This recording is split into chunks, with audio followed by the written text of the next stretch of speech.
and now we are having the national discourse.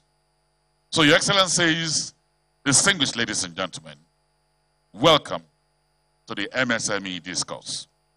The MSME discourse was conceptualized to create space for the critical interrogation of issues around the challenges MSMEs face in Nigeria.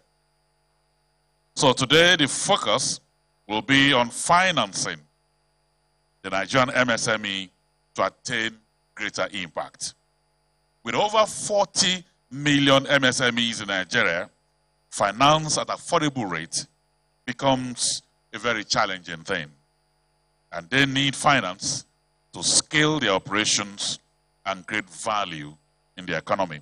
And that will be the focus of our discourse this morning. But to kick us off, let me invite here the Executive Secretary of the Nigerian Export Promotion Council, Chief Segun Awolowo, to welcome all of us officially. I welcome you, Executive Secretary.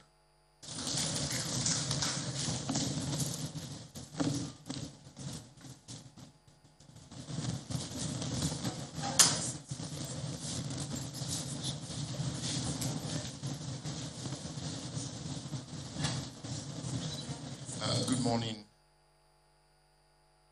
While I will rest on the established protocols, and when you look at your program, there is also another spot for introductions. So I'm going to rest on both. The one established by Bere and the introductions that will be done. However, I must welcome the Vice President to this occasion. Is here represented by our own Minister, Tumbani Adebayo. I welcome you, Honorable Minister. I also welcome my sister, the Honorable Minister of State, Ambassador Katagum, to this event. The Special Advisor to the President on economic matters is also welcome. Let me also, because they're bankers and there is money involved, so I must welcome them. So I welcome the Managing Director here. I welcome my brother representing the CBN Governor. I welcome the Managing Director of BOI.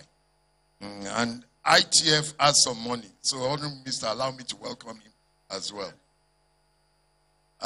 Also, my sister Stella representing the Managing Director of Nexim Bank. Ladies and gentlemen, you are welcome. I'm very pleased to welcome you to this momentous event, the Maiden National MSME Discourse. Indeed, the importance of MSMEs to the Nigerian economy cannot be overstated. MSMEs represent 96% of the total number of businesses in the country, contributing about 50% to the national GDP and account for 84% of the nation's employment.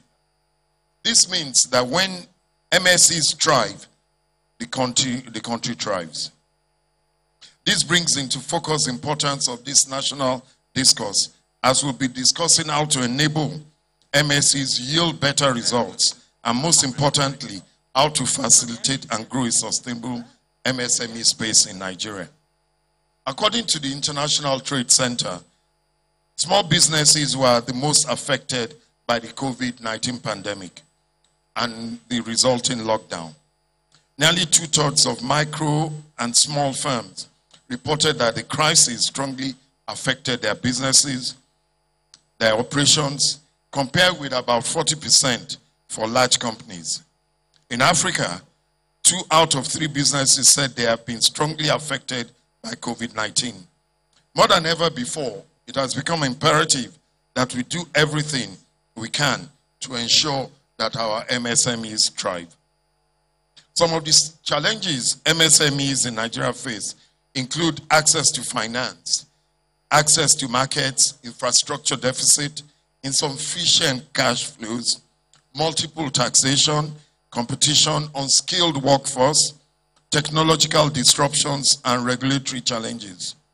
In order to address these challenges, a number of initiatives have been initiated by the federal government to better equip our MSMEs to achieve better results and compete globally.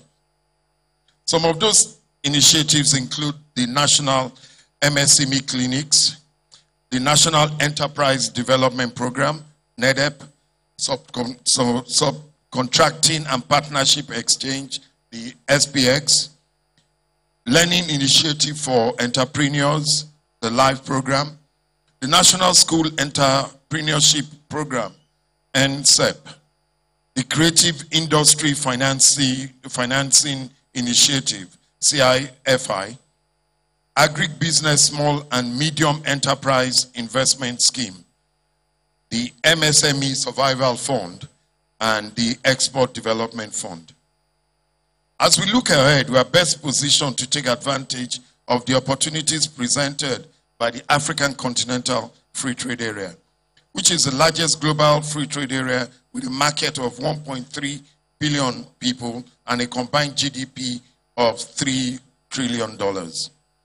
This presents a unique opportunity for our MSMEs to take advantage of, and most especially engaging in borderless trade through e-commerce and m-commerce digital platforms.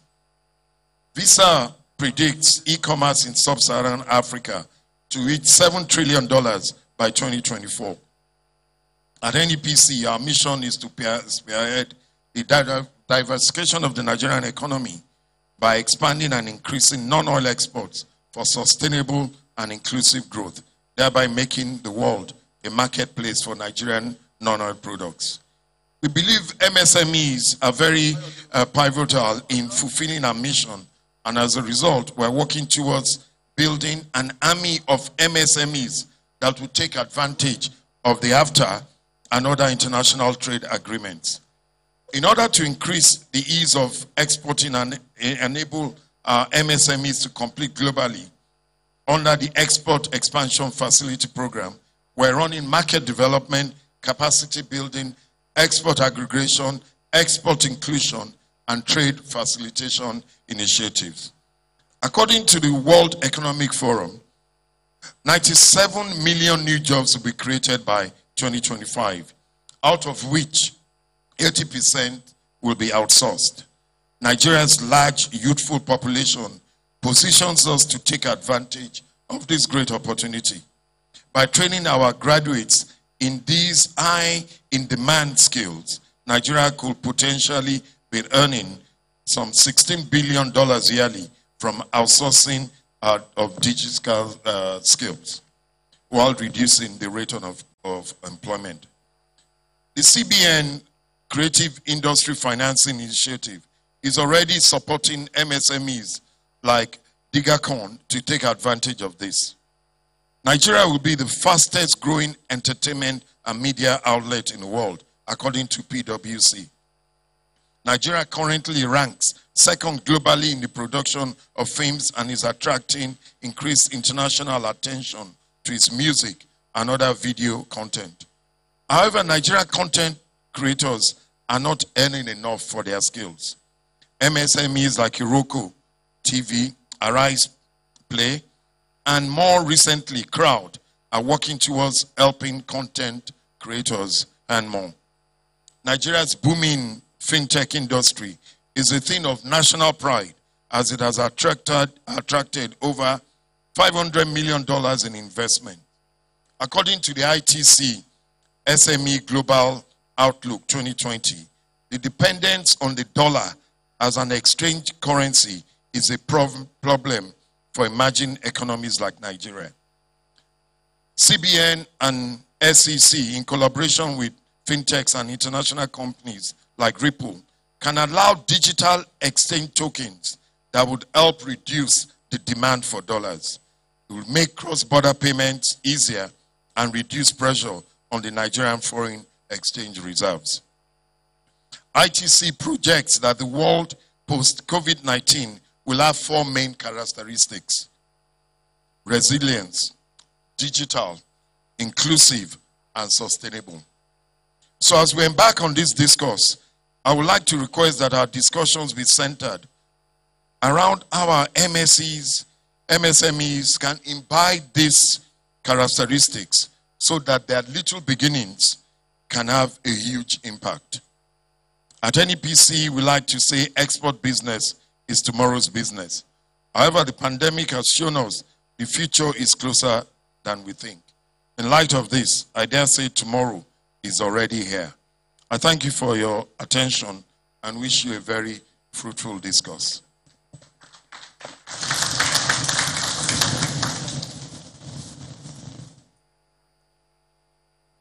That was a very passionate and very powerful delivery. And I think by my assessment, that performance is exportable. Let's put our hands together one more time to the Executive Secretary of the Export Promotion Council. Thank you very much. Let me also welcome here the Managing Director of the Bank of Industry, who is here with us. I didn't see him probably because of the mask. I'd like to welcome here Mr. Luca de Equiton. I welcome you, sir. You're welcome. You're welcome, sir. Also here is the Director General of the Industrial Training Fund, ITF, Sir Joseph Ari, KSS. I welcome you, sir. You're welcome. Representing the Managing Director of Nexim Bank, Executive Director of Business Development, Mrs. Stella Okotete, who is also here with us. I welcome you. I'd like to welcome from Access Bank, Ayodele Olejede, Group Head, Emerging Businesses, who is also here with us. I welcome you. And from the Ministry of Finance, representing the Honorable Minister Bashir Abdulkadri, is also here with us. I welcome you. Thank you very much. Thank you. Your Excellencies, distinguished ladies and gentlemen, our next speaker, if you call her an asset to the collective, you'll be right. She's a total woman, educationist, administrator, diplomat with leadership experience both in Nigerian public service and the UN system.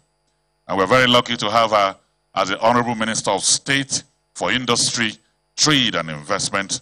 Please join us. I welcome here Ambassador Marian Y. Katakom.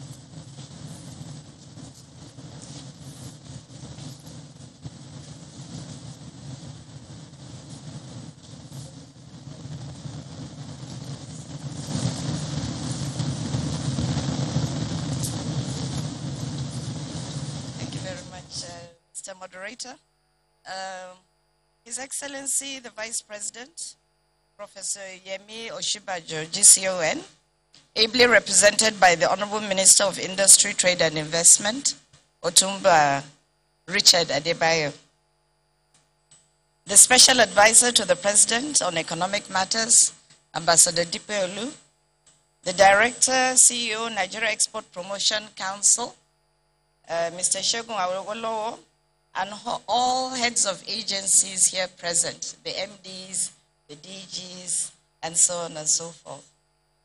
The representative of the Honorable Minister of Finance, who was just introduced, captains of industry, distinguished panelists, gentlemen of the press, ladies and gentlemen, a very good morning to you all. I'm delighted to be part of this national discourse on micro, small, and medium enterprises, which is one of the key activities set aside to commemorate the 2021 MSME Week. Let me start by commending the relentless efforts of the organizers and other relevant stakeholders within the MSME space who have made this event possible. The theme for this national discourse, Little Beginnings, Huge Impact, is well thought out in view of the fact that this depicts the fundamental idea and principle guiding the survival and growth of MSMEs.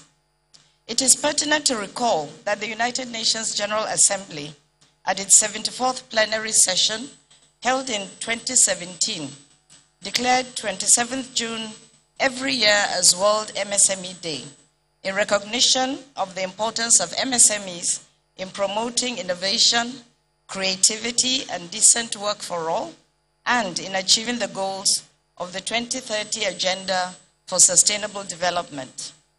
We're all aware that MSMEs make up over 90% of all firms globally and account on average for 60 to 70% of total employment and 50% of GDP worldwide.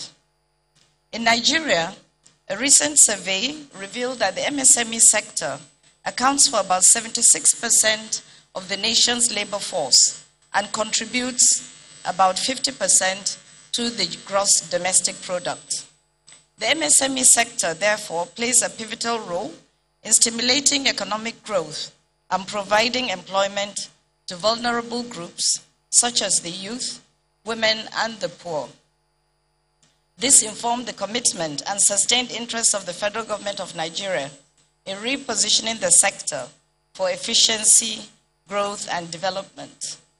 The federal government has continued to explore possible interventions to cushion the effect of the economic downturn, especially on micro, small, and medium businesses, by providing palliatives to enable recovery, sustenance, and improvement under the Economic Sustainability Plan. Some of these interventions include the MSME Survival Fund and Guaranteed Offtake Scheme, all geared towards cushioning the effects of the COVID-19 pandemic. Distinguished ladies and gentlemen, no nation can develop its economy without concerted efforts to facilitate private sector participation, financing and improving social services delivery. The federal government will continue to provide the enabling environment by ensuring that policies and programs towards MSME development are deliberately designed to yield the desired results. For example, the recently concluded review of the National Policy on MSMEs took cognizance of innovation, harmonization of MSMEs categorization, as well as accommodate other reforms that have taken place in the MSME space during the lifespan of the erstwhile policy. This is with a view to providing a robust framework that would enable stakeholders within the MSME ecosystem to make informed decisions on interventions and business planning, amongst others. It is equally important to mention the National Enterprise Development Program, NEDEP, which has mapped out strategies for the coordination of the delivery of enterprises development in the country by directly addressing the critical factors that inhibit the growth and development of MSME initiatives in the country. In order to guarantee seamless implementation of NEDEP, a memorandum of understanding will soon be signed by all the implementing agencies. And the key agencies are here in this room. It is expected that more jobs will be created with the intense execution of programs guided by the MOU. Furthermore, in order to ensure effective coordination of the programs under NEDEP, a NEDEP web portal is being established in close collaboration with all the stakeholders as part of efforts to concentrate MSME transactions in a single location towards maximizing the benefits of the ease of doing business. Ladies and gentlemen, in a bid to complement other efforts to ease the operations of MSMEs, the Federal Ministry of Industry, Trade and Investment initiated the establishment of common facility centers for priority products across the country to provide shared common facilities for MSMEs so as to address the challenge of access to workspace as well as machinery and equipment. So far, 6 of such centers are being established by the ministry.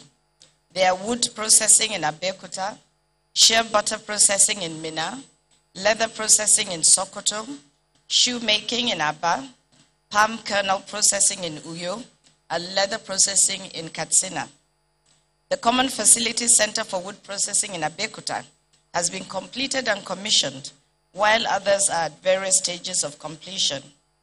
Ladies and gentlemen, It is imperative to continue to encourage the citizenry to embrace the spirit of creativity and entrepreneurship, no matter how small the concept, project, or enterprise. It is a well-known fact that for every success in business, there is more often than not a small beginning. So let me reiterate that this administration is committed to implementing policies, programs, and projects that would create an enabling environment to stimulate domestic investment and attract foreign direct investment in all sectors of the economy and make Nigeria a preferred investment destination in Africa and the world at large. I therefore urge the private sector, especially operators in the MSME space, to take full advantage of these initiatives. Finally, I am optimistic that with the crop of discussants and participants at this event, a practical communique that would be a milestone towards lifting Nigerian MSMEs to the next level will surely emerge. As I wish you all very fruitful deliberations, I thank you for listening, and God bless the Federal Republic of Nigeria. Thank you.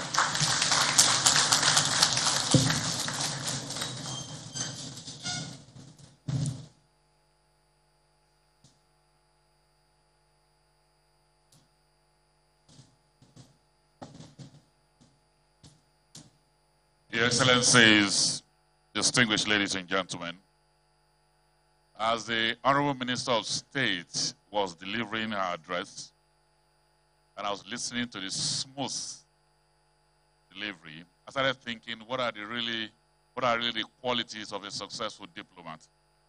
And one of the qualities I saw is that the person must be verbally fluent and concise. I think she has it. Let's put our hands together for her, ladies and gentlemen. Amazing delivery. Let me also welcome here the representative of the Governor of the Central Bank of Nigeria, Mr. Yila Yusuf, who is here with us. I welcome you. Also here is the representative of the Director General of Msme, Mr. Monday Evans. They are all here. Your Excellencies, distinguished ladies and gentlemen, it's my pleasure now to welcome His Excellency, the Vice President of the Federal Republic of Nigeria. And it's so fitting that a lawyer is representing a lawyer. His representative, the Honorable Minister for Industry, Trade and Investment, former Governor of Ekiti State, a lawyer running 40 years and still counting,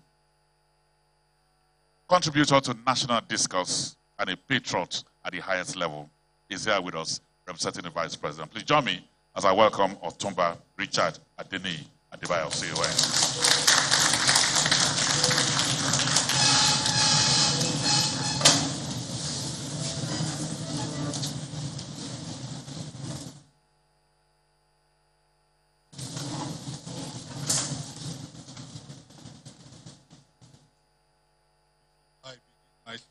Let me just correct the point that was made. I will be 40 years as a lawyer next year, not this year. Thank you. The Honorable Minister of State for Industry, Trade and Investment, the representative of the Honorable Minister of Finance, the Special Advisor to the President on Economic Matters, the representative of the Governor of the Central Bank of Nigeria, heads of government agencies and parastatals, distinguished guests, ladies and gentlemen. It is a great pleasure to be here this morning for this maiden edition of the National MSME Discourse being organized by the National MSME Clinics as an integral part of the National MSME Week. MSMEs are an engine of growth for the economy, accounting as they do for almost half of national income and 3/4 of jobs. Yet the tendency over the years has been to pay lip service to this critical part of the economy, perhaps because of their individual small scale.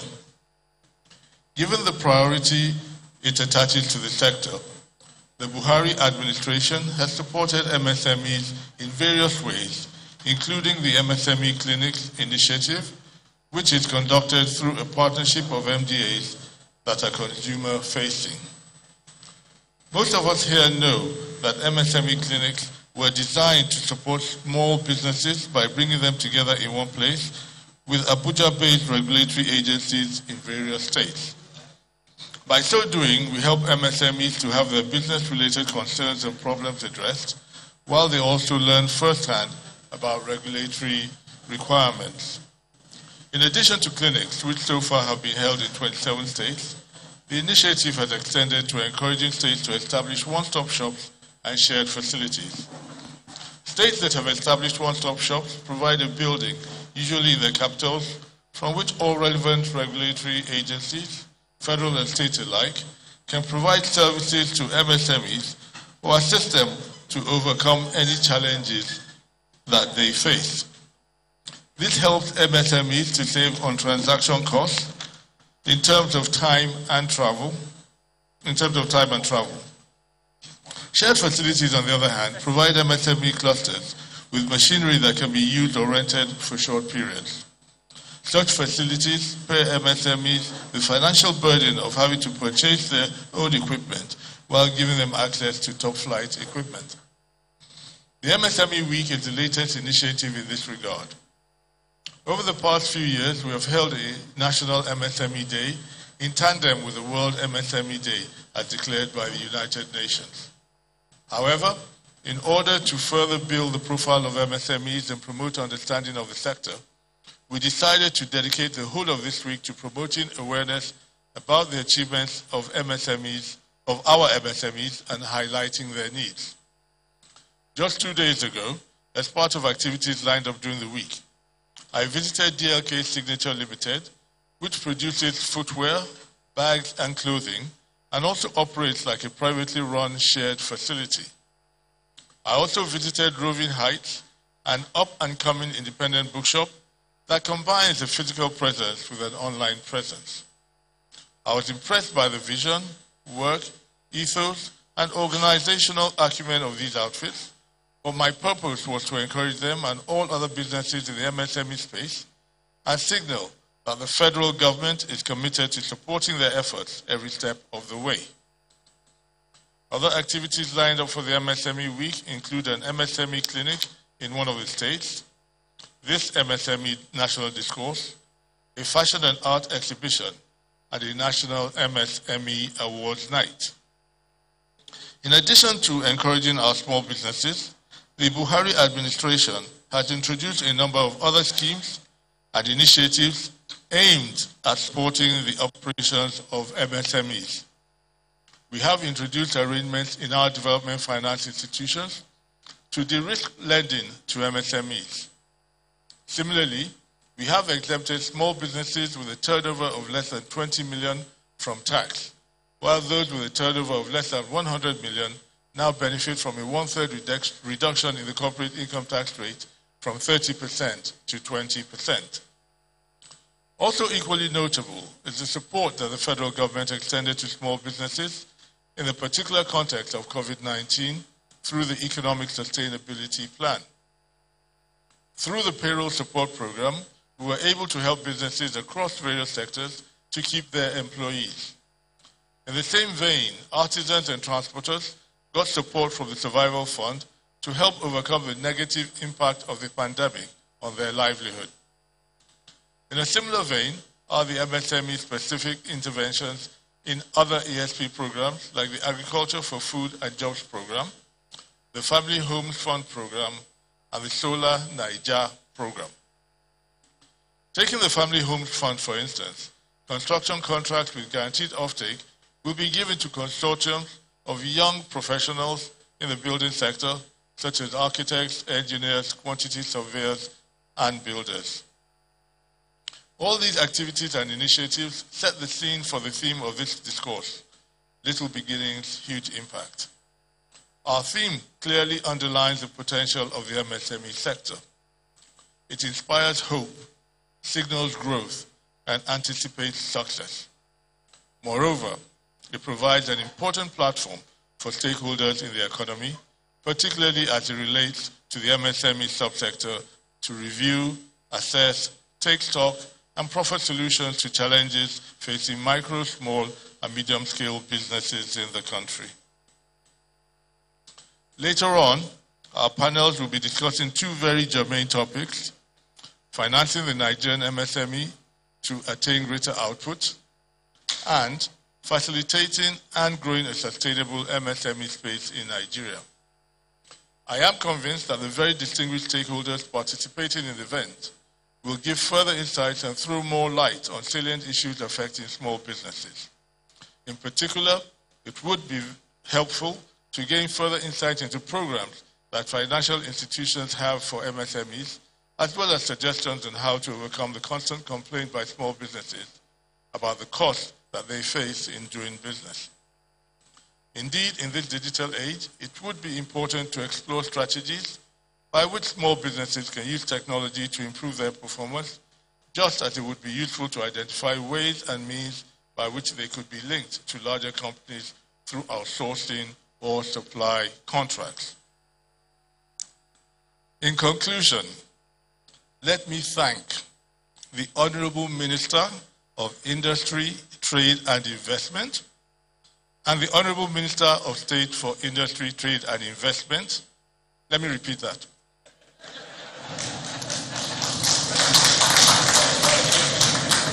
In conclusion, let me thank the Honorable Minister of Industry, Trade and Investment and the Honorable Minister of State for Industry, Trade and Investment for their stellar leadership of the MSME agenda. Appreciation also goes to the various CEOs of public and private sector organizations who have kept the MSME clinic's spirit alive. I thank you all, and may God bless the Federal Republic of Nigeria. Thank you.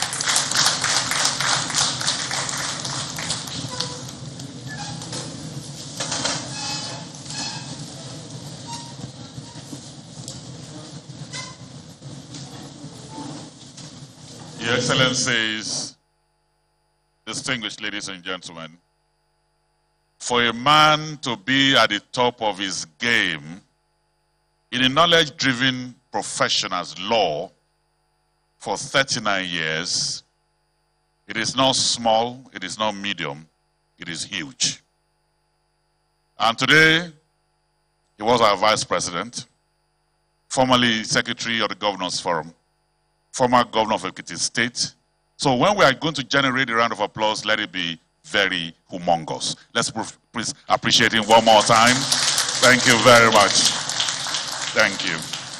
And now the stage is set for our discourse, and the first part will be coming on very soon. But before then, we want to use a video to set the tone. And the short video will be on the impact of the National MSME Clinic on small businesses. After the video, we'll introduce the panel. I'm Jerry Isaac Malo. I'm the leader at Benny Agro. Benny Agro is into design and fabrication of agro machineries. Our business is located along PRTV Road, Rayfield, Jos, Plateau State, Nigeria.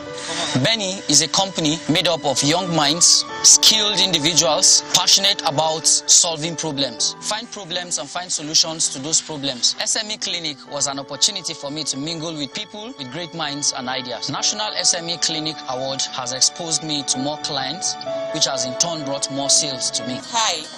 My name is Owansanya Nara. I'm the CEO of Nara Culture Creations. It's a fashion and craft company. We produce bags, shoes, umbrellas, we recycle old car tires. Nara Culture Creation attended the National MSME Clinic in 2017, where we got the attention of the Vice President with our Ankara umbrella. MSME Clinic is actually the bomb.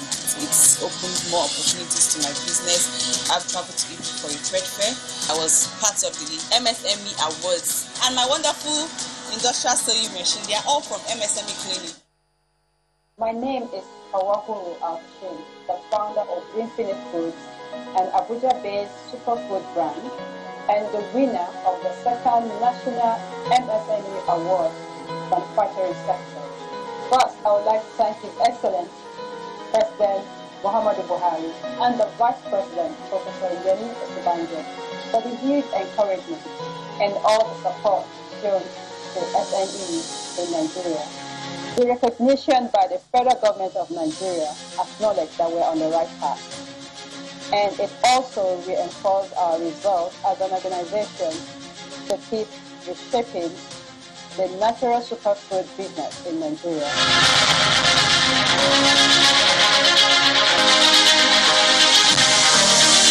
Orioye Benedict Baisha Mori is my name. I'm the MD CEO of First Morris Services Nigeria Limited.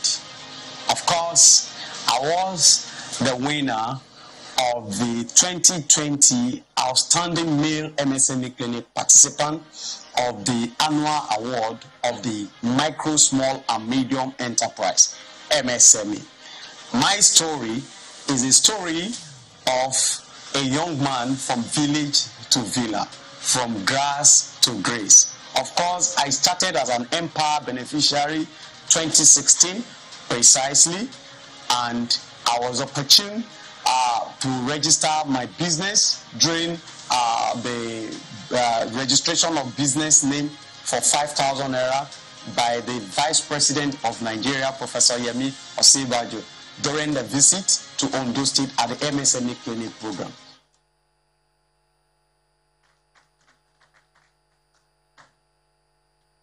Let me welcome the Managing Director of the Bank of Industry, Mr. Olukayode Ekpeton.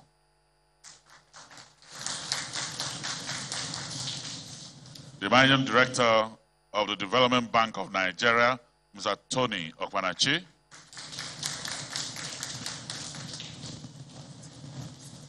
The Managing Director of Nexim Bank is represented by the Executive Director of Business Development, Mrs. Stella Okutete.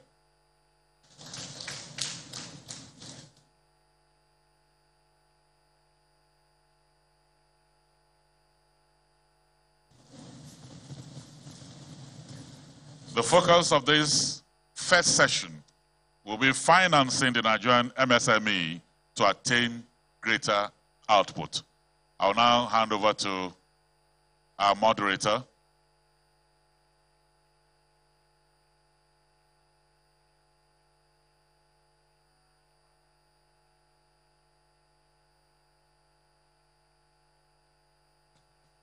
Now that we have structurally adjusted the stage, the moderator can take over now. Thank you very much for helping to sort that out. Thank you, Mr. MC, and good morning, everyone. Permit me to stand on established protocols as I bring you very warm greetings from Mr. Herbert Wigwe, the CEO and Group Managing Director of Access Bank. My name is Ayo Olojede, and I have the privilege of moderating this very distinguished panelists on the discourse of financing MSMEs, especially when you consider the vulnerable groups of women, youth, and the informal sector. Now, from the various speeches and the intro that we've had this morning, there are very hard facts and statistics of the resilient nature of MSMEs in the country. Now, but irrespective of these statistics, almost half of GDP in terms of contribution to innovation, the export market, 36% of the employment in this country. There are still so many challenges that borders on financing. So we're going to be talking about how to leverage your financing options to be able to unlock value and create sustainable wealth for small business owners. So my first question is going to go to the representative of the finance minister. Okay, so I want to ask that how do how does your office, the office of the finance minister, how do you balance funding of national projects as well as providing funding, the very important capital that MSMEs require for them not to only become to be viable, but for them to also thrive in the economy? Yes, thank you very much. Good morning, ladies and gentlemen. My name is Bashir Abdul Qadir. I'm representing the Honorable Minister of Finance, Budget and National Planning. The Ministry of Finance, as you know, is saddled with the statutory responsibility of managing the economy of Nigeria, and we know that the MSMEs are critical to the development of the economy. So what we do is, during the budget preparation, we ensure that there's adequate financing for medium and small scale enterprises. Just as, you know, we have the Nigerian Export and Import Bank. You also have the Bank of Industries, which also supports some of the SMEs. So as part of our fiscal policy measures too, as you know, recently, what we did was to exempt MSMEs from payment of taxes. MSMEs with turnover of 25 million, small companies with turnover of 25 million naira and below do not pay company income taxes now. And of course, too, medium companies with turnover of 25 million but less than 100 million, the tax rate has been brought down to 20%. It's only companies with turnover of 100 million and above that pay taxes of 30%. So this is part of fiscal strategy to ensure that these MSCs operate. And also, as part of the 2020 Finance Act, MSMEs are also exempted from payment of tertiary education tax. So MSMEs with turnover of 25 million and below are also exempted from payment of tertiary education tax. Also, too, as part of efforts to support the MSMEs using fiscal policy, is the primary agricultural production. For companies who are into primary agricultural production, that is primary crop production, fisheries, forestry, are also granted tax relief, pioneer status, for a period of 4 years, and this can be renewed for additional period of 2 years.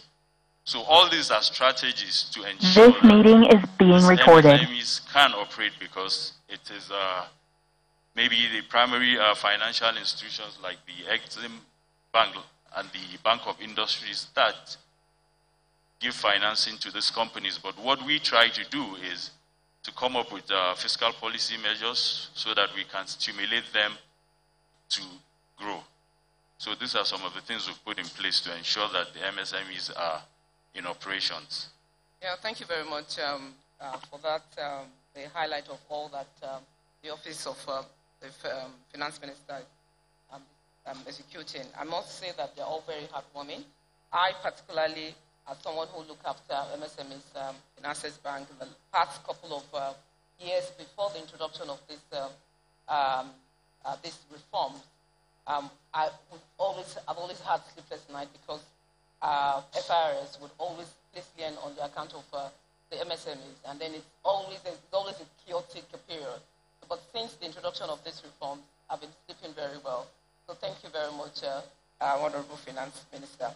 So my second question goes to the representative of the TBN governor, and I want to talk on access to finance. As we are all aware that access to finance is a very, very critical element a very critical element, a very critical enabler of growth and development for small business owners. But it's been widely acknowledged and adjudged that the most pressing problems that MSMEs face is actually being able to get this financing. So I just want to ask that, what are the policy measures that we have in place, or policy measures that we're planning to put in place to be able to close the credit gap of about 5.1 trillion US dollars that we have in the market today?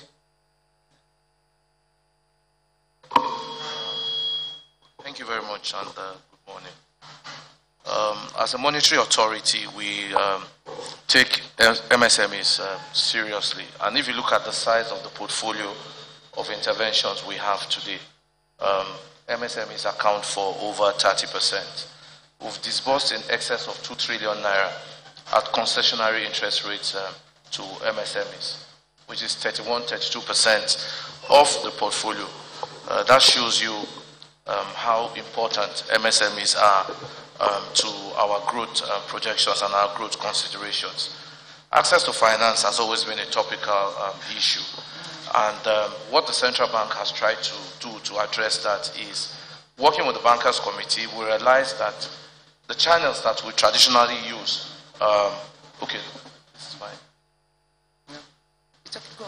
channels that we traditionally use to finance MSMEs, really the deposit money banks, really are not in sync with the aspiration and the needs of a typical MSME. Working with the Bankers Committee, what we've done is to create or put in place a national microfinance bank. And that national microfinance bank is going to exist in all the 774 local governments of the country. As at today, there are over 106 branches across the country, and channel some of the interventions that the central bank has rolled out. Earlier on, they mentioned in the speech of the Honorable Minister, the Msmes, which we've disbursed over 111 billion to over 30,000 recipients to really drive growth amongst the MSMEs. So all the interventions that you see, the creative industry, which a lot of our youths between 18 and 35, play in either fashion, music, can access finance through this National Microfinance Bank. 774 branches, they speak the language of the MSMEs. They're almost like a walking distance to most of the businesses. Speak their language, they can access it.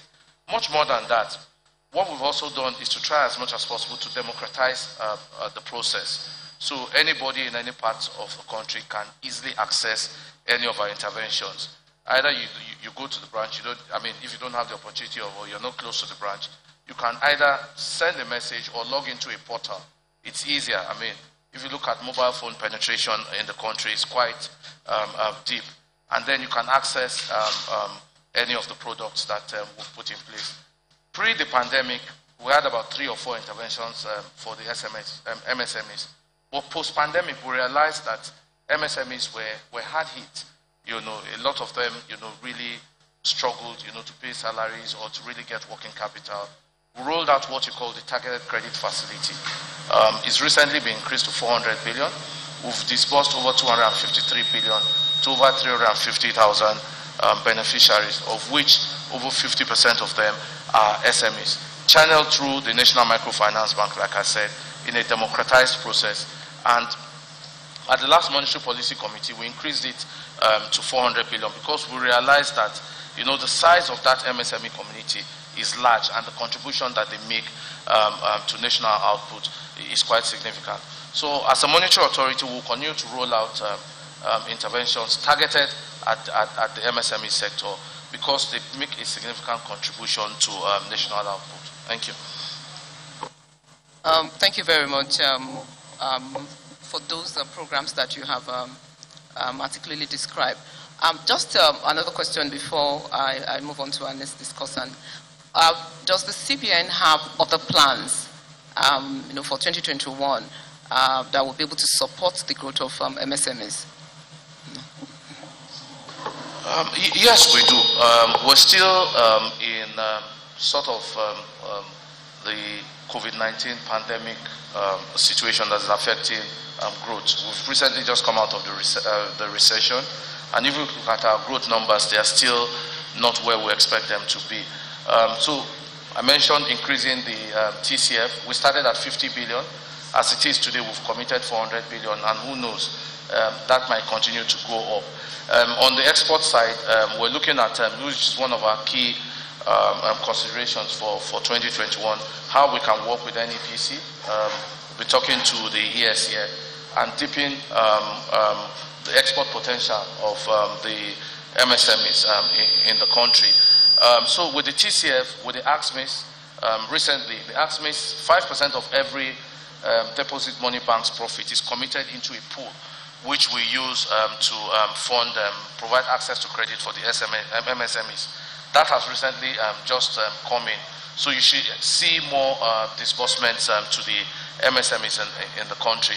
So if you combine the AXMEs, the TCF, our Anchor Borrower Program, which a lot of MSMEs also play, you have quite a significant pot of funds to be able to disburse. I mentioned we've done 2 trillion. At the end of 2021, we forecast that should grow to either between 2.5 to 2.6 trillion, targeted mainly at MSMEs. So the potential is there for access to credit. Thank you very much. I'm sure at the end of this discourse there will be a lot more questions that will be asked around some of these intervention programs because they are these are programs that are very, very discounted to support especially the poor. So my next question will go to the MD of Bank of Industry. And I want to ask that earlier this year, the Bank of Industry, you launched the Federal Government Special Intervention Fund. And that's an all-inclusive interest rate, I think, at 9% up to MSMEs to be able to support their growth.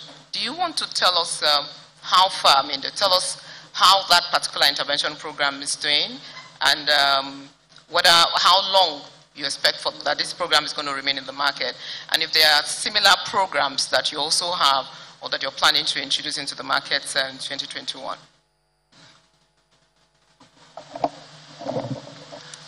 Thank you very much. At the same time, all protocols observed, but I have my ministers here. So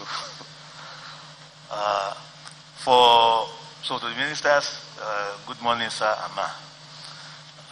In terms of the intervention, you said 2 things, that Bank of Industry has a program at about 9%, which is a government program. How long is it going to last? The two are not the same. BOI has its own program, and then we have programs that we are running for government.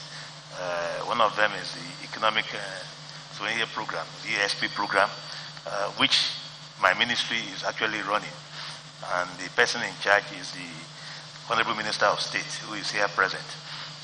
That one has various aspects of that. We have the artisans line, we have the transporters, and we have something for the schools, for their salaries.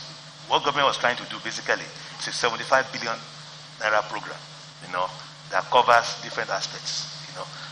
Some in terms of helping the MSMEs who are into production to produce more during the pandemic, to help the schools who are paying salaries. About 3 months' salaries were paid. Some 30,000, 50,000. I want to say, as of today, it's one of the most successful programs that government has run in terms of helping people. Very soon, you begin to see some of the adverts and some of the things we are going to bring out, where thousands of Nigerians have been helped. That is not at an interest rate. They are grants of government. It's a grant of this government. All the people, we have seen people say that we are asked to fill forms and get the money. Nobody was asked to fill forms. Everything was computerized. You applied online, the thing we verified online. We had platforms in BOI that could make that one done. The schools were checked out, and it was the payments we had done.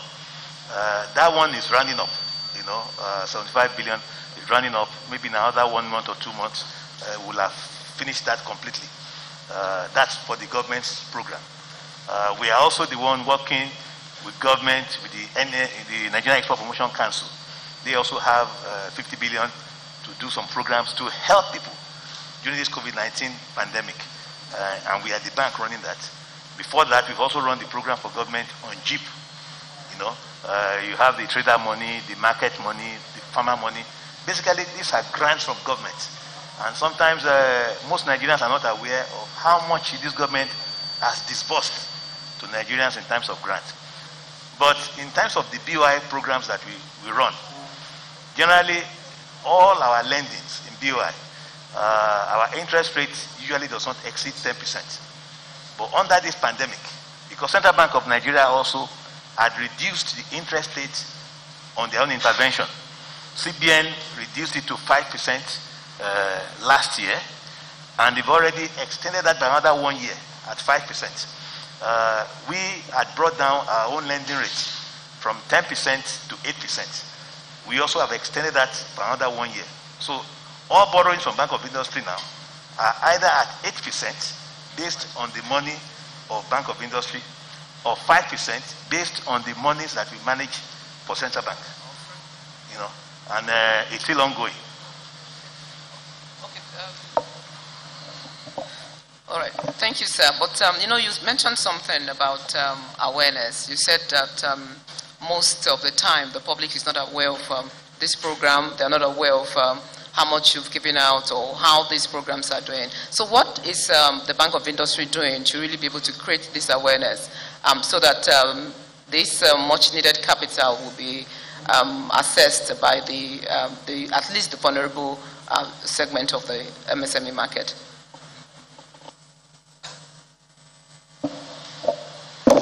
Interestingly, BOI is one of the agencies of government that does the most adverts. We are on TV 3 times a week, every week, promoting our programs. You know, we are on NTA and we're on channels. You know, and our programs are very popular. So during those programs, you know, we talk more about these programs, and very soon, these other government programs that you mentioned, we're going to focus, you know, on our program, you know, the BOI impact, to let Nigerians know about it. There are adverts, you know. The Honorable Minister of State, she's had several press conferences, you know, to talk about these programs of government, you know. And it was done in all the states of the Federation. The transport side of it, we had to meet with the various national transport workers and transport owners, you know. So it was well publicized, but Nigeria is a big country, you know. You cannot rule out the fact that sometimes you do something and the people who are anti-government might want to do something a bit different. But we're doing a lot of publicity, and we're going to keep on doing that. Like I said, BOI in particular, you know, we've tried to, you know, let people know about what we do. And 3 times a week, we're on air, just because of the same type of things. What are you guys doing? How can we access your loan? Is it for special Nigerians? It's not for special Nigerians. The bank is owned by all Nigerians. You should be able to come to BOI, you know, and access our facilities without doing anything extraordinary, you know. We pride ourselves on doing that, and we keep on doing that. And that's the reason why we keep on going out to raise money. Because it's difficult. When you look at the inflation rate in Nigeria, you know, we are talking of a rate over 15% now. And Bank of Industry is giving out money at 8 to 9%. Basically, it means that the money we are giving out is subsidized money. So we have to be able to get money at a lower rate than inflation. Of course, every Nigerian wants to have that kind of money if you're in industry. If you are borrowing money from a commercial bank and you are paying on the average between 20 to 30%, you want to borrow money at 8%. So definitely we don't have enough. There's a gap, you know, but we are doing our best. Even during pandemic, last year, we went to the market 2 times to go and raise money. We raised $2 billion. And all of this money is for Nigerians. We're going to keep on doing that, you know. But that is why and we need to thank Central Bank of Nigeria. They are doing a great job, you know. They've had to step into areas that ordinarily they would have, you know, not stepped into, because the economy needs that kind of tonic, you know. So everybody working together, you know, we can help the MSMEs, you know, because there are about 41 million, you know, MSMEs in Nigeria. What people don't realize is that about 41% of that number are actually companies owned by women. So women actually own a lot of businesses in Nigeria, but they are small businesses. And under coronavirus, during the pandemic, they were the most affected, because they are not businesses that you can do online. They are not virtual businesses. These are women that wake up every day, go to the market to sell. You know, so when markets were closed, when things are not happening, their families suffer. You know, so we need to have policies and put things in place that will help the vulnerable, especially the women who are going out there every day to make things happen for their families. Thank you. I hope that clap is also for the CBN, because you said, well, you need to thank them. So please, let's clap for them. Clap if you want to clap, please. All right, thank you. So my next question goes to the MD of Development Bank of Nigeria, Karachi. And I'm just going to highlight what the central bank is doing. They've talked about several intervention programs. Mr. Akriton has also talked about the various programs that they have, especially for the vulnerable segment for women. And the Office of the Finance Minister has also spoken about the various fiscal policies that have been introduced that have been some succor, that have provided succor to the operations of the MSMEs. And then so one begins to wonder when we talk about the fact that finance is still a challenge, is a problem. So it just means that there's probably still a much deeper level of challenge. And I probably want to just mention one, knowledge gap. So I want to ask you, do you agree that beyond finance, that we have other variables or other factors that constitute challenges? And then what is your perspective about the knowledge gap that is preventing access to the financing opportunities that we have talked about here this morning? Thank you very much. Let me stand on existing protocol. And let me also thank the MSME Clinic for giving us this platform to discuss about MSME. We've all heard the importance of that segment, contribution to GDP and all that. For DBN, that is a wholesale DFI, strictly focused on MSMEs, is a very interesting discussion for us, and that's the area we'll focus on. Like you rightly mentioned, the question is, there's so much funding, financing, intervention funds, and several other commercial financing available. How come the MSMEs are not able to access it? And I'd like to dimension it in two ways. If you look at the financial institutions, the DMBs, the microfinance banks, and other financial institutions, they're in the business, some of them in the business of intermediation, to take from the surplus unit and lend to the deficit unit. So is it a business to lend? So why are they not lending? On the other side, you see the MSMEs, huge request for funding. They want funding. How come they are not able to get the finance? So that's the disconnect between them. And one thing we found out is from the funding side, where you have the DMBs and the other financial institutions, the challenge is how much do you understand the micro, small, and medium enterprises, their businesses? How are they able to assess their risk to be able to be comfortable to lend to them? On the other side, on the micro, small, and medium enterprises, how are they able to package their businesses to be able to assess funding? So unless we're able to deal with this dichotomy, it's going to be a major issue. So we'll be talking about it severally. And that is where DBN has come in, one of our mandates, which is in terms of providing capacity building. I know several other financial institutions, even the central bank, I know Bank of Industry and some other institutions also do some bit of capacity building. And what we do is for the micro, small, and medium enterprises to be able to understand how to package their business plans, and all those things that will make their businesses bankable so that they can access funding from these financial institutions, which is very key. On the other side, for the financial institutions for them to understand the business of these micro, small, and medium enterprises, we also come in with what we call a technical assistant for the financial institutions. So both ways, we're addressing the issues with the financial institutions who want to lend, and we're also addressing the issues with the small and medium enterprises who also want to borrow. And in addition to that, we also try to provide, we have a platform called Biz Aid, where they can also go to get more information on how to package their business to go. Beyond that, which is not strictly financial, this non-financial intermediation, the financial itself, the major challenge we see is a lot of the micro, small, and medium enterprises. On one side, the startups, they have issues with getting access to finance, their first business to get funding. So talking to financial institutions that we work with, we also say, how do you provide startup capital or startup funding for those micro, small, and medium enterprises to be able to start?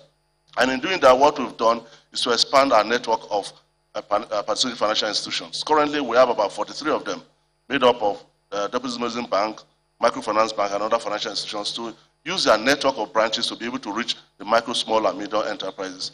And by last year, December 2020, we had seen from the inception about 334 billion has been in terms of disbursement to that segment. And following up from what the importance of the women, that we've noticed that 57% of our funding, finance has also gone to the women-owned enterprises, which is again in the right direction. So I didn't have to add so we want everyone to clap, because I was going to say that the Development Bank of Nigeria have been, within a very short period of time, have done very commendable work.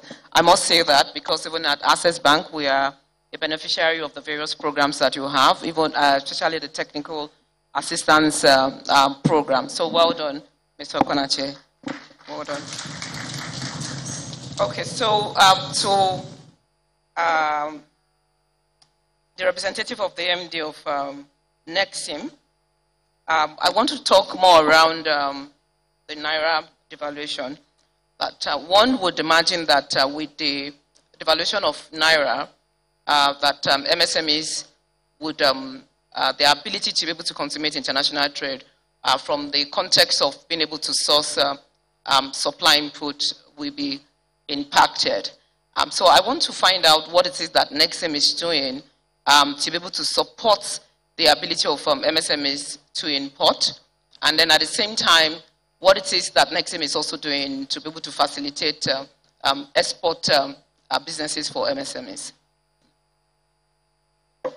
Good morning, all. Thank you. And I want to sincerely apologize for my MD not being here. He's attending to other national issues. For us at the Nexim Bank, we have been actively playing and supporting MSMEs in terms of funding and bridging the gap of FX, which you just mentioned.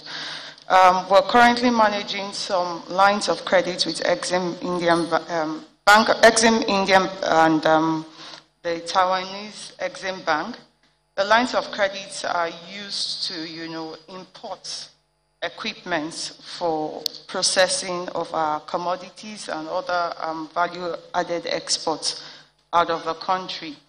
Beyond that, we also noticed that for us to grow the export basket, we actually need to develop a deliberate facility and product targeting the women and the youth.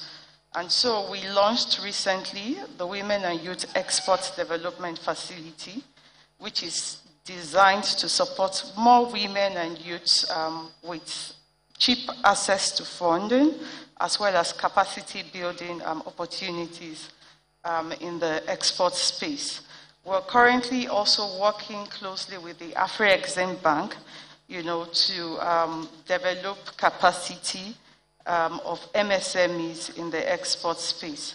We're also on the verge of launching an export academy that would help build capacity of our potential exporters. We're currently managing some funds with the CBN. They've been a great partner to the Nigerian Export and Import Bank.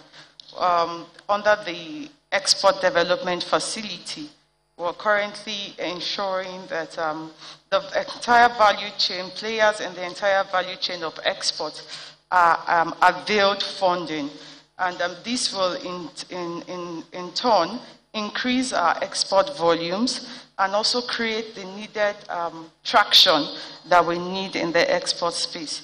Yes, we understand that there is a bit of shortage in our FX, and we're working closely with other strategic partners to ensure that we actively, engage the repatriation of FX from our own, from our beneficiaries, those we've availed our fundings to.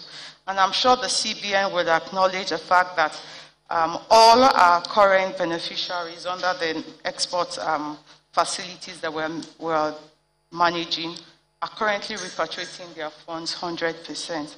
And this is one of the requirements we ensure that the banks who we closely work with, the commercial banks, live up to. Thank you very much. I've just been reminded that we have less than 10 minutes. So I will just try and move to the next phase of this discourse, which would be to open the floor to take questions. Now, in doing so, I just want to highlight the work that the discussant in their various functional roles, that what they are doing to be able to provide financing, the various financing options, the various policies, monetary policies, fiscal policies. We've heard from Nexim how they are supporting the entire value chain for export programs, youth and women. We've heard from Mr. Okpanachi, where he talked about the disconnect between the MSME market as well as the financial institution and the role that the Development Bank is playing in closing that gap. We've heard from the Office of the Finance Minister the policies, the fiscal policies that they have introduced to be able to support the economic growth of MSMEs. We've heard from Mr. Quiton, Bank of Industry, on their various intervention programs, especially for the poor. And we've heard from Almighty CBN the various intervention programs as well. So I want to give opportunity to at least 2 questions from the audience to any of our discussants on areas of concern or further questions or insights that you will want to learn about as we unlock the value that sits within the MSME sector.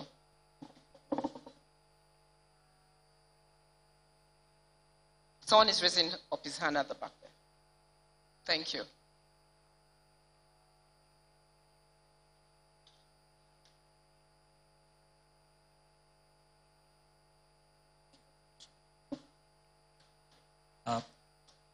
Good afternoon, everyone.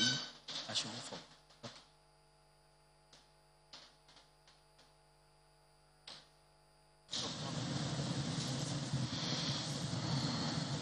Good morning. I want to also stand on the existing protocol. My name is Adeyemi Folonsho. I work for Manufacturers Association of Nigeria.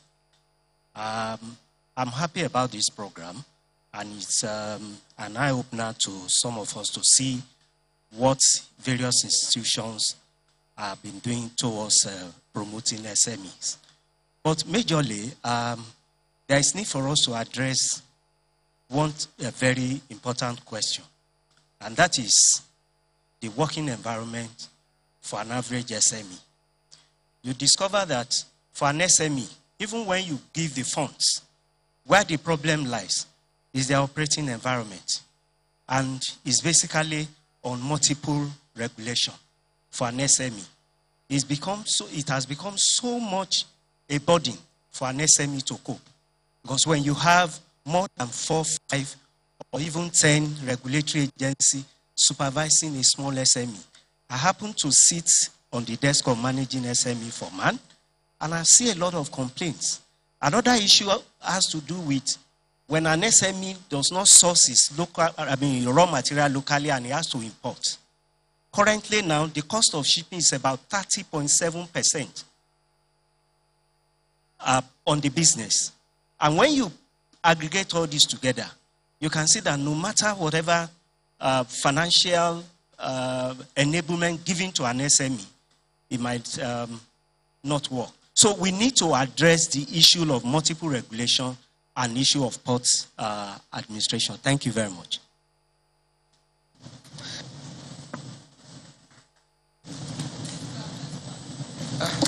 Let's clap for him. Thank you very much for that question. So I will just whisper to the honorable. No, I think we should take that question. This question is from one of our online participants. Okay, all right. Mrs. Ibanga, Deputy President of Uyo Chamber of Commerce, Industry, Mines and Agriculture. It's directed to the MD of Bank of Industries. She has observed that they have a lot of businesses in Akwa Ibom, women-owned businesses, and they have issues reaching out to BOI because BOI doesn't have an office in Akwa Ibom State. So they want to know how to reach the BOI and if you have an office close by. Okay, thank you very much, Telemon. So we have just the 2 questions that we'll take for this session. But the first question is addressed to I believe, to the Office of the Minister of Finance. The question bordered on the infrastructure and the environment of doing business. He talked about multiple taxes. He's saying that even though there's an abundance of financing opportunity, there's still a lot of constraint in the operating environment for MSMEs. So how do we address that? What would be our response, the Office of the Finance Minister, to those questions or those concerns? Yes, thank you very much for that question. The Minister of Finance, under the Levies, Taxes and Levies Act for Collection, determines the taxes that will be collected by the 3 tiers of government, and that is in conjunction with the Joint Tax Board. Yes, we're aware that there's been multiplicity of taxes in certain areas, and that is not just limited to the federal government. You find out that the state governments too, local governments would impose certain taxes for SMEs that operate within their jurisdiction. So the Minister of Finance is working in conjunction with the Joint Tax Board, which is headed by the chairman of the Federal Inland Revenue Service, to review the Taxes and Levies for Collections Act, so that, because we've received concerns from different stakeholders on some of these taxes that are being collected by states and local governments. So the Minister of Finance has the mandate to review this, and I think the last Taxes and Levies Act was in 2013, so it's been over 7 years now, so there's need to review that. Then issue to do with shipping, well, I don't think that is within what we can do, especially when you look at the foreign exchange rates now. So I think it's the rates, the foreign exchange, that has shot the cost of shipping so high for SMEs. But of course, too, under our fiscal policy, we have what you call manufacturer assembler status for SMEs, such that they can bring in components for manufacturing, like those who are into shoe production, those who are into tricycle and the rest. Instead of bringing in this component, instead of bringing in the fully built units at 20% duty rate, they can bring in their components at 5%. So that way they can add value, generate employment, and under this scheme, employment rate is over 50,000, because all those who bring in the motorcycle, tricycle components, refrigerators, air conditioners, they bring the components and assemble. And as part of our fiscal policy measure for 2021 too, in view of the operationalization of the African Continental Free Trade Area Agreement, is that all machinery and equipment for manufacturing will come in to the country at 0% duty rate. So this is to encourage local manufacturing, and this we will do with NDAs, with statutory responsibility over those sectors, like the Ministry of Industry, Trade and Investment now. So for every company that will come to the Ministry of Finance to get import duty exemption on their machineries and equipment, they have to get a letter of support from the Ministry of Industry, Trade and Investment. So this framework that we're trying to come up with is such that at the end of every year, those MDAs are the ones who will report the successes of some of these fiscal policies. So they have to go through those MDAs, Ministry of Agri for Agricultural Machineries and Equipment. So all these fiscal policy measures were put in place so that Nigeria does not become a dumping ground under the African Continental Free Trade Area Agreement. Thank you. Thank you. I'm sure as a representative of the Manufacturing Association of Nigeria, Everything that has been said here would be of much interest to you, to the members, and possibly you probably also want to explore the opportunity of even working with the Office of the Finance Minister. Thank you very much. So, Mr. Quiton, that's a customer that's calling for your office to be located in Akwa Ibom, I believe. Yeah, thank you very much. Just briefly to add to what had been discussed, the gentleman from MAN, I'm happy to let you know that actually on the board of directors of Bank of Industry, we actually have a board member that represents MAN. So when you talk in terms of multiple taxation, or levies, it's just one of the several things the manufacturers complain about. It boils down to the cost of doing business in Nigeria. People talk of finance, we have Central Bank of Nigeria here, we have Bank of Industry here, we have Development Bank of Nigeria here. But it's just one of the things in the input that you need. Cost of power is there. The ease of doing business is there. Sometimes some of you want to borrow money. To get the governors to sign the CFO takes time, which delays a lot of things. But all these issues are being looked into. They are porous borders, that makes smuggling easy and makes life difficult for the manufacturers. But they are being looked into, and we are working at it, to see what can be done. And like you say, finance, different arms of government are working hard to see that at least our industries don't die off. To the caller from Akwa Ibom, saying that you want Bank of Industry in your state, we are happy that you want us there. We are talking to the high level of your state on how we can come in. The truth is that Bank of Industry, the plan is to be in every state. We're not in every state now because there are also costs of operations, when you actually have your branch in every state. So sometimes we service some states that are contiguous by having an office in a particular state to service those areas. We have a place in Calabar, but we are looking at Akwa Ibom, the ports is under construction. Your Ibom here is flying there. A lot of things are being done. So as soon as the pace of business increases, and it's already increasing, then Bank of Industry is going to look at it. It's not the only state we are looking at. There are many other states that have written to us to say we should come. And so Akwa Ibom is one of the states that we are considering. But please bear with us. For now, I think the office in Calabar can service what you want us to do for you until we are on the ground physically in your states. Thank you.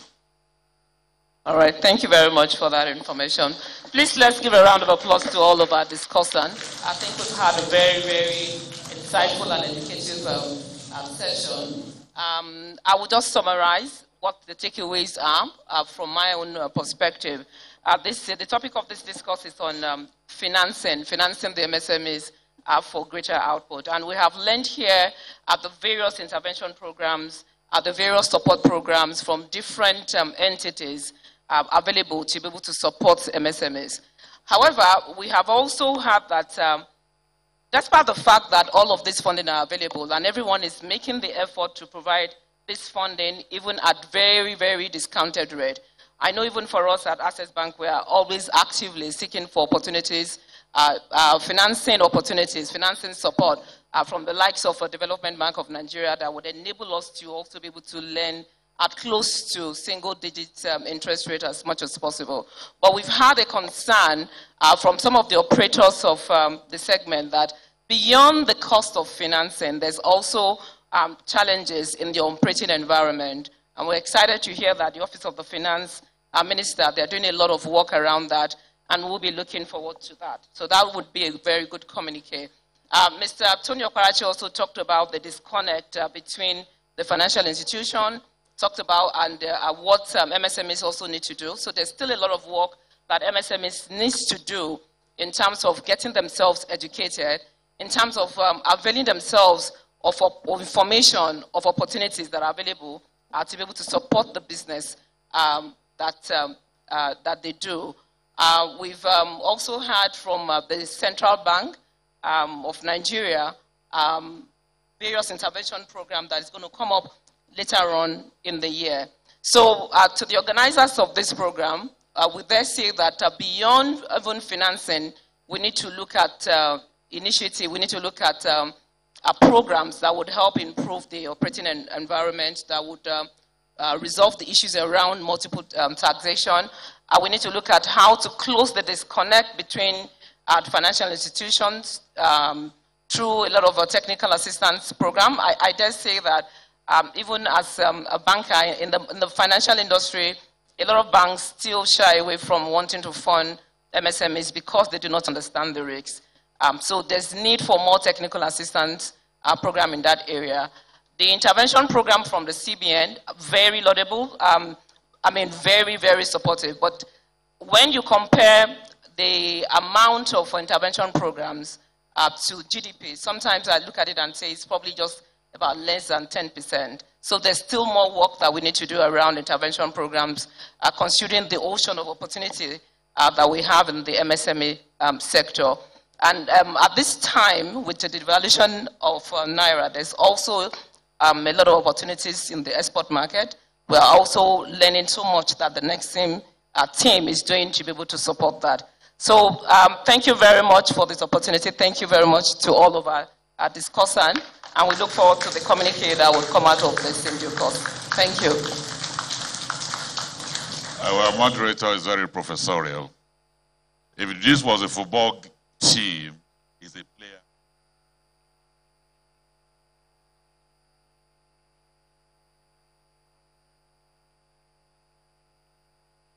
Motion Council Hall in the Federal Capital Territory. It is one of the activities to commemorate the MSME Week. The focus here is largely on how financing MSMEs and facilitating growth for sustainable MSME space can help improve the nation's economy. You just witnessed the first session, which focused on financing as MSMEs to attain greater outputs. It had a number of discussants, had the Managing Director of Access Bank, who was represented as the lead moderator, the Minister of Finance and Budget and National Planning, who was represented. Also had the Governor of the Central Bank of Nigeria represented as well. Then the Bank of Industry MD, Mr. Olukayode Piton, the Managing Director, Development Bank of Nigeria, Mr. Tony Okpanachi, and Mr. Abubakar Bello, who's the Managing Director of the Nigerian Export-Import Bank, who was represented. Just before the second session commences, here's a look at some of the things that were discussed during the first session, which focused on financing for MSMEs. The discussion focused on how the little beginnings of MSMEs can have huge impact on the economy of the country. We had the federal government promise to continue to provide enabling environment for MSMEs to thrive, while reeling out some efforts by governments to ensure that an environment to that effect is available. The Vice President, who was represented by the Minister of Industry, Trade and Investment, stated how the federal government is encouraging small businesses and the programs available to MSMEs. The NEPC on its part focused on how MSMEs can help in preparation for a non-oil economy. Says Nigeria could earn $19 billion by outsourcing skills, which is why it is important to improve access to funds by MSMEs, and he believes that this process will improve countries' employment. The next session will focus on facilitating and growing a sustainable MSME, and it will be moderated by the Executive Secretary of the Nigerian Export Promotion Council, Mr. Olusegun Awolowo.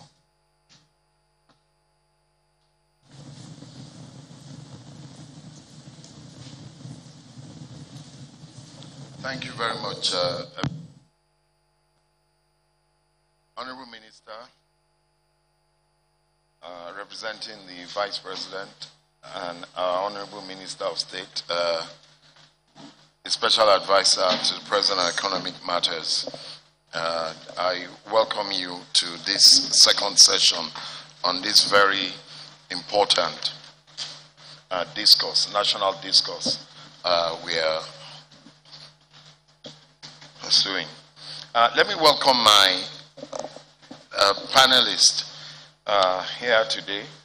I have Mr. Jean Bankole, who is the United Nations Industrial Development Organization rep to ECOWAS, UNIDO. Mon cher frère, bienvenue à NPC. Thank you.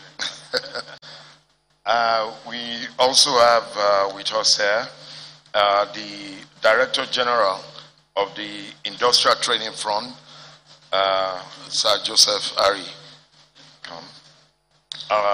Representing the DG of Maiden is my brother, Monday Awans. Yes, Monday Awans is one representative. The DG of Maiden. Maiden is, of course, the small and medium enterprises development agency, which is very pivotal to driving what we're doing. Then our friends here are Mrs. Mbanefu, the MD of DLK Shoes.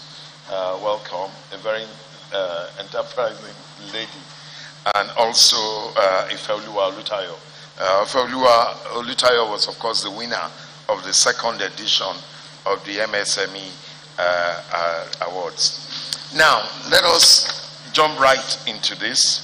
But I think I'm going to start with our entrepreneurs and then let the experts round it up because we have very little time. So I'm going to start with you, Ife.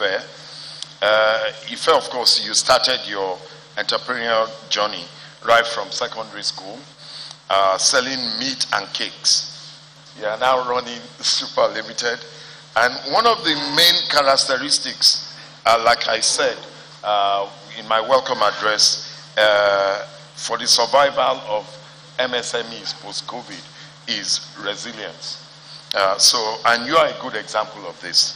So, can you speak to us about the importance of resilience in creating a sustainable MSE and how you are leveraging on digital tools to be more efficient, especially in regards to your plan to tackle food supply chain inefficiencies?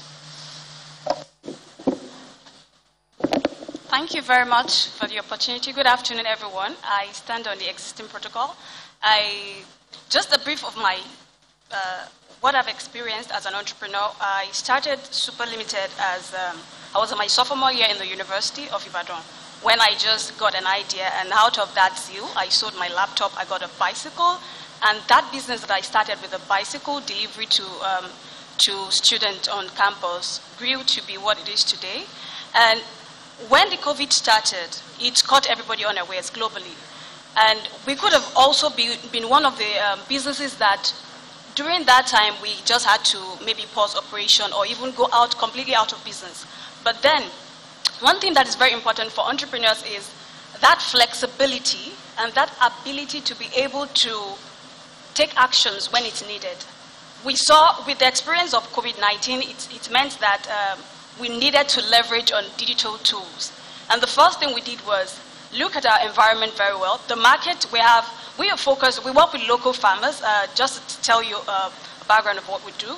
We work with local farmers, we collect produce from them, and we help facilitate distribution to different customer groups. And where we have our customer groups cut across informal retailers, consumers,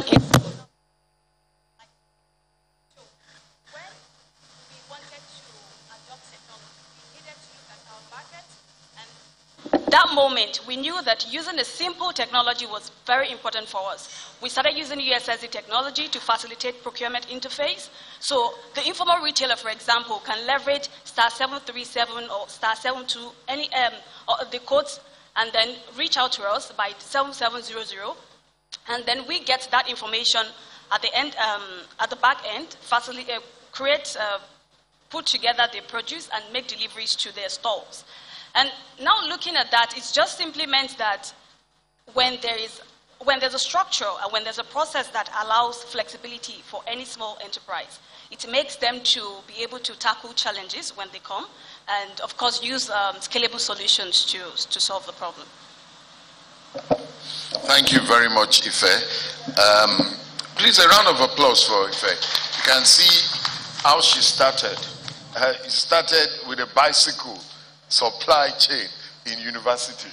That is really amazing. And now she's on for big things. Let me go to you, lovely Mbanefo. Now, your clothing, your company's DLK Clothing Signatures. You're a leading garment and footwear manufacturing company. Of course, during the pandemic, you fine-tuned your factory to provide protective materials for COVID-19 protection. You are able to acquire new machineries for nose mask production, and you are able to do 70,000 medical disposable masks a day. Please, a round of applause. This is phenomenal. Yeah. So, lovely, let me ask you about your journey through the pandemic. It has shown, of course, resilience that I mentioned and sustainability. And more importantly, you've been able to imbibe inclusion as you have a good gender balance in your workforce. Now, can you talk on how other MSMEs can imbibe resilience, sustainability, and inclusion? Thank you. I stand on existing protocols. My name is Barrister Loveling Mbanefo. I'm actually a lawyer, so okay, mine is a beautiful story. It's a success story, actually. But then, I'll still say that I started very small. I started by sewing, excuse me, I started by sewing school uniforms, just like a uniform tailoring, you know, going to schools, getting the school uniforms to make for them, and I started that in Abuja. Then at a point, I had to extend to schools outside Abuja to make more money, to expand the business. I won't say this didn't come with challenges. I had a lot of challenges, but I'll tell you the truth. These challenges, they are still surmountable. I was still able to push through, and that's still talking about being resilient. And then, before I continue, I have to also thank Raw Material Development Council, because one of my major challenges, they came in, and that the challenge was trying to source the raw materials, because we are trying to also base on the local content. We are trying to base on what can we get here and then use it, because the aim of everything is to cut down things for Nigerians. So, but when Raw Material Development Council came in, they were able to help us on where to source these materials. Now, I'll talk about these challenges, but as I talk about them, I'll tell you how I still manage them, because mine is to see everything in the positive side. I try to see the positive side of everything I do. First of all, I'll tell you where I started my business initially. Like, we all know what security is like in Nigeria, but where I started, I have the environment. The environment, there was no disturbances, so that's a positive side for me. And then again, looking for the manpower. What I did, I have some youths in the vicinity. I mean, what it took me was just pick these youths from the community, train them, put them in, how you want it, and then it will also help the community. And that was exactly what I did. Even though the road to my then it was a small business. The road to my business leading to where I do my business, it was very bad, terribly bad. But I always try to find something positive to make me push on. Even though it was bad, still it's accessible to Airport Road, and that is very important to my business. then, even though there was no electricity, well, we were having problems of electricity. Yet, at any time I want diesel, I can always get diesel. Even though it's at, at high price, but then it's helpful to my business, making sure that the getting diesel is always there. And then again, I'll talk about the equipment. The equipment, I didn't get any patronage from the government, but that didn't deter me, because if we have to tell ourselves the truth, the government cannot do everything, and I know they still have things in place to help, but probably maybe I didn't know about them, and I was trying to, just get your success story. What I did, I still managed to get the right equipment, and this equipment, I use it to, by the time you go outside Nigeria, go to any part of the world, you still see people, using this. Is the same equipment they were using that I brought in. And what I did again was to bring in expatriates from Taiwan. And these expatriates, I brought in people without skill. Because apart from me trying to do my MSME, I was also trying to, I have this passion to also help youths that can think like I think, not waiting for major help. Do it. When you do it, then government will notice you, and then they will come. So that was what I did. And then the most encouraging one is being in Abuja. The most encouraging one is being in Abuja, where you have the vice president of the country, and then coming to visit your factory. This will open avenues for you to have discussion with other agencies. So I'll say it has really helped me. And then, because I don't have time, I'm passionate about what I do. I love what I do, and I do what I love. Thank you. Thank you very much. Thank you very much, Msme. Well, she has told you she hosted the vice president of Nigeria in a little company. Another round of applause for her. What Mrs. Mbanufo has also told us, that she got support from Raw Materials Research Council. This is another federal government agency that is working. And I think under the MSME clinics that the vice president has championed, and we've gone around the country with many of these agencies, MSMEs are also knowing that there are agencies to help for this. And so that's a very good point. Now, just to round up, I wanted to talk to the entrepreneurs first before I bring on the experts. So the experts, I'm going to start immediately with the UNIDO rep to ECOWAS, Mr. John Bankole here. Now, UNIDO has launched the new country program 2018 to 2022 to help drive industrial development in Nigeria, to help create more jobs for the country, the ECOWAS region, and the continent.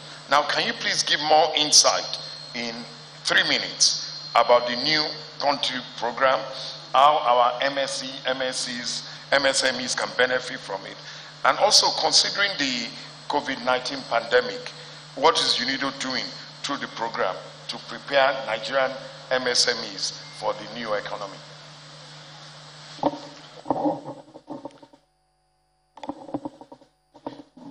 Thank you very much. Since we don't have too much time, I would like also myself to stand on the existing protocol, but allow me to recognize the presence of our ministers, the minister himself, the Minister of State, and of course the President of the Special Economic Advisor to the Vice President and all EDs and dignitaries in this room. Really, I'm so happy to attend this event today, and I'm reminding, I remind something we did in 2018 in Sokoto, where we started to celebrate this very important SMEs World Day. And the question is very precise, but allow me first of all to say that this country program, which we signed in 2018, 18 has 9 components. I'm not going to give you the overview of the all 9 components, but one of the components is the MSMEs and private sector development, because we think that the SMEs in each country worldwide is one of the key foundations of the industry. If you go to Europe, to US, you go to a number of countries in economic transition of developing countries, you can see the role they are giving to the SMEs to support the economy.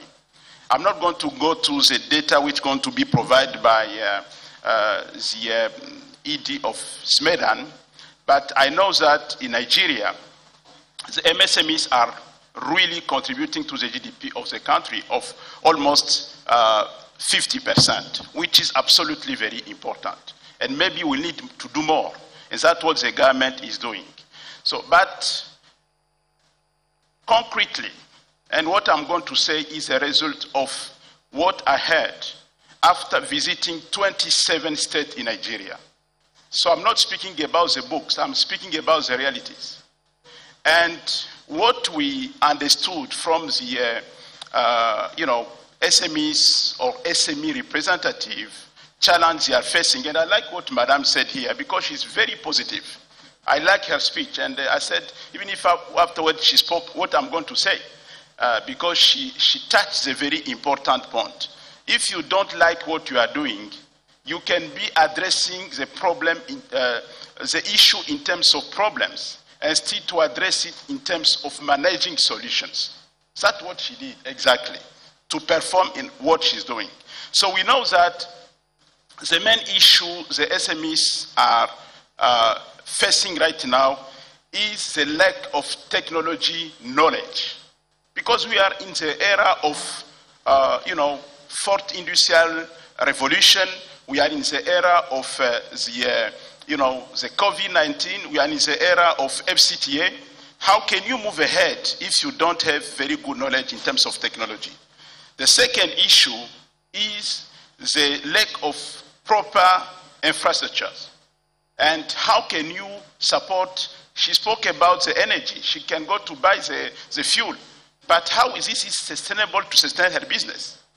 And that's why, for example, you need right now, one of our targets is to support the state to build at the least in the coming 4 years, 4 mini hydro plants in the rural area. Let me finish, please. Otherwise, it will be difficult to be consistent. So the other problem we have is the inadequate market information. Because if you are producing, you have to know exactly where you are going to sell your goods. This is very important. The other problem is the inadequacy of managerial personnel. Because even if you are going to, borrow the money to people, but how are they going to manage them if they don't have the discipline to manage the financial resources? The last one, I think, because I think the first session spoke about the the financial issues, I think we have to think how can we provide them the resources timely and adequately. Because if you don't in timely, then they cannot move ahead. Now, in conclusion, if you allow me, let me tell you what UNIP is doing concretely. I said, number one, we are supporting the state to really develop some renewable energy, including in hydro, but we are thinking about the biomass, we are thinking about the wind, we are thinking also about the solar. Second issue, because what we need to do also is to help them to acquire the necessary skills in managerial, in financial, and many other things. And I was very happy to see that in your speech. You raised one of, let's say, a FAR or a pilot project you need to is implementing, which is a LIFE, which is a learning initiative for entrepreneurship. This morning, before I came here, I signed the certificate to almost 100 people who did the training in Gombe. And we are trying to extend this program to the state to allow them that this is very important in your management. The last one is And I would like to salute here support of the ministry. What are we doing about the startups in the country? Because Nigeria has a vibrant, many ideas, young people, young women who have a lot of ideas. We are not here to copy and paste. We have to think how can we add value, the new actions, the new idea of our young people to translate them in concrete action. And I think this will be something, if we move in that direction, we can sustain the resilient conditions of the SMEs in the country. Thank you very much. Sorry to be long. Thank you very much, Mr. John Macaulay. That is fantastic. Let us, another round of applause for UNIDO for what they're doing in Nigeria. Now, let me go straight to, I'll start with you, Ari, and I'll let Ms. Maiden being their own show to round up for us. But Dr. Ari, Sir Joseph Ari, sorry, one of the pillars for sustainable MSME space is the availability of skilled workers. You know, you have a lot of initiatives as ensuring that Nigerian youths especially are equipped with the right skills. You know, you have partnerships with the Ministry of Youth and Sport, Nigerian Defense Academy, the Nigerian Content Development and Monitoring Board. Now, can you please elaborate to us what ITF is doing to ensure that we have a labor force with adequate skills to enable our MSMEs to compete globally? Thank you very much. Your Excellencies, ladies and gentlemen, I also yield myself to the protocol already established.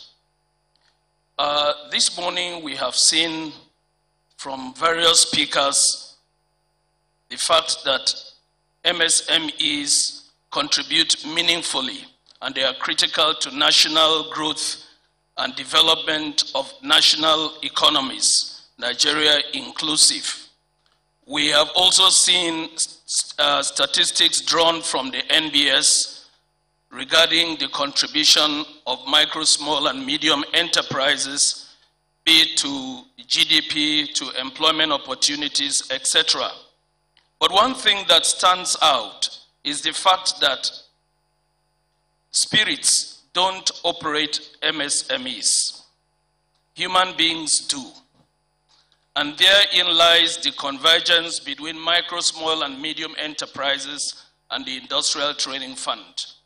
For the avoidance of doubt, the mandate of the ITF is to the effect that it is meant to develop the indigenous human resource of Nigeria sufficient to meet the needs of the public and private sectors of our economy. Now, in the ITF, 3 variables, among others, stand out critically to ensure the success of enterprises and other entities under the MSMEs. These are finance, knowledge, and skills. An entrepreneur may have the finance, but that does not translate to a successful enterprise more or less. He would require or she would require the 2 other variables. And therein lies where the ITF comes in to deploy her 3 E's, the experienced workforce, the expertise within the system, and its expansive network in equipping these entrepreneurs with the needed competitive skills that would make them drive their entities to success. And we deploy these using a wide range of systematic training needs. We carry out needs assessment, diagnostic studies, going into the environment, identifying some of the challenges and factors that are detrimental to successful operation of MSMEs, and also proffering solutions to them. Besides that, we realize, to answer your question directly, that the population of Nigeria is basically populated by the youth bulge, we call it, young men and women. And to that extent, we develop our program templates and curriculum to fit into this category of persons. And that has given rise to a lot of intervention programs like the National Industrial Skills Development Program, the Construction Skills Empowerment Program, the Women's Skills Empowerment Program, the Skills Training Empowerment Program for the physically challenged, and so many others. Besides, the ITF also goes out to collaborate with other entities to ensure that micro, small, and medium enterprises have value for their money when they invest in the enterprises they choose to. For